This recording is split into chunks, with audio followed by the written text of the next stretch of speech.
Father Sean O'Brien, it's been a while. Good morning. I'm so glad you made it in here this morning. Bill, nothing would stop me from coming to see you. Good man. And 34 years we've known each other. It has been that long. Yep. Yeah. Yep. We 1983. Father Sean and I were in the seminary together. No, I'm sorry. We were at HCCC together. Yep. And you were the bright star, and look where you've gone. And I ended up here. That's like I always say, you were the success. You studied radio, and you're in radio. I was the failure. I studied radio, and I'm in the priesthood. Which isn't a failure, but... I believe the true success would be you, to be honest. But I appreciate that. I love the glasses, too. I really like your glasses. Yeah.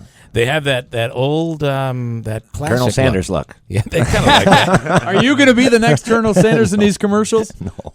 He doesn't have the hair for that, the white hair. Although you're getting, I like the silver. The silver's good. You have hair, Father. Yeah. You have hair. You are, one would be surprised to know that you are a traditionalist. Yeah. Very much so. And I think that change is not something that in the church that, can you talk about that, what your thoughts are? And Well, the church always changes. Right. I mean, some things change and some don't. It's what type of change? You know, like the Mass hasn't changed since the 1500s. People would say it has, but the language has changed. You know, whether the priest faced the people or faced the tabernacle, that's changed. But it's the Mass is the Mass since the 1500s. And there's, some advantages to keeping things the same, to routine, and is that, people we just got off of Advent and Christmas. And I'm in Syracuse now, East Syracuse, and Bridgeport. Great place to live out there. Are you on the lake? No, I live in the village of East Syracuse. To me, I don't see the difference between East Syracuse and Syracuse, except there's a sign on one of the streets. Right. Yeah. But it is the village of East Syracuse. And it always amazes. I mean, I had people who haven't been to church in 30 years come back. Something's going on in their life or whatever. Yeah. And the advantage of not having all kinds of change is that after 30 years, this person could still come into church and nothing, feel at home. Nothing has changed. Yeah. They feel at home. So. And what about the world that we're living into? By the way, Father Sean O'Brien, Catholic priest, of course, from this area. Father married. I went to school with Father Sean before he was Father Sean. Yeah. Baptized. Baptized my daughter and our wedding, by the way, officiated our wedding back in 1998, I believe it was. I think it was 1998. Anyway, the world today, new president, crazy year of politics. What do you think of all this? It's interesting to watch, isn't it? It's unprecedented. I was trying to think back when the Democrats won and Republicans were rioting in the streets and breaking windows and burning cars, and I just couldn't remember when that was. So, anyway. Well, it's funny how Obama reacted with a great with a great deal of, and you're right. I mean, Republicans don't tend to do that. No, they just cry over their scotch, I guess. I don't know. But it was interesting to see how how Obama reacted when he had control of both houses, and now the Republicans have that opportunity right now. Yeah, well, and I think that's the beauty of our system. It is really a checks and balances. There's some great things have happened during the Obama tenure, absolutely no doubt about that.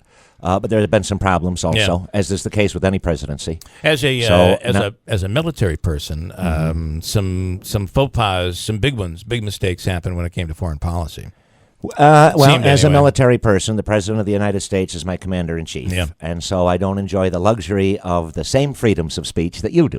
Understood. We certainly take advantage of that luxury every day. Yes, you do. Oh, by the way, the luxury that you are out representing and fighting for, which we appreciate. So talk about that, your service. Are you done now? No.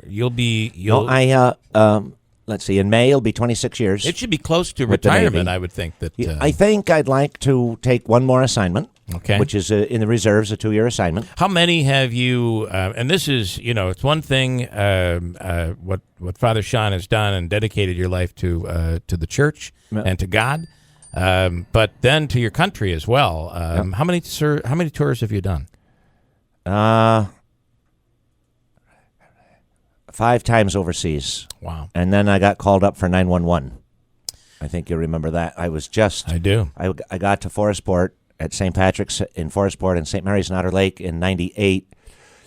And so just a few short years after that, I got called away to New York. But that was a New York State recall. Yeah. That wasn't through the Navy Reserves. That was through the New York State Naval Militia. So why another tour? Why do you want to do one more? Well, one more job, one more assignment. Got it. Yeah. Not another tour. I joined the Navy to see the ocean, and all I've seen is sand. Yeah. So I've served with the Marines and with the Seabees, and this last assignment I had, I was in East Africa with the United States Army. Pretty much ran the Combined Joint Task Force, HOA, Horn of Africa, and some great men and women in the Army in all branches. Yeah. We even had submariners assigned over there. I'm like, what does a submarine doing in Africa? Talk about a fish out of water. Yeah, wow. And when you see it over there, I feel that we don't do a great job of taking care of, we're quick to shuttle them off and to fight for the country in very, very dangerous parts of the world. But when they come home, sometimes they've been scarred in one way or the other, and I'm not sure we've done the best job taking care of them. I don't know. I'm part of the VA system from an injury I received when I was in Afghanistan, and I found the VA, my personal experience has been, it's, slow. Yeah. It's a huge bureaucracy, Yeah. But I cannot complain about the care that I received, first of all, from the Air Force doctors who operated on me in Afghanistan, and then the VA follow-up when I came home. What was the injury, by the way? What was the injury? It was in my leg. Okay. Yep. I have to say the other thing in talks that we've had that I find interesting and hopeful and promising is the fact that as a chaplain, Christianity is not it's not just priests. The religions really work together in the military. Oh, yes, absolutely. So they, with the reserves, for example, right now I work for Command Naval Installation Command down in Washington, D.C., and the active duty and reserve chaplains got together and rewrote their funeral policy on funeral honors that a veteran would get.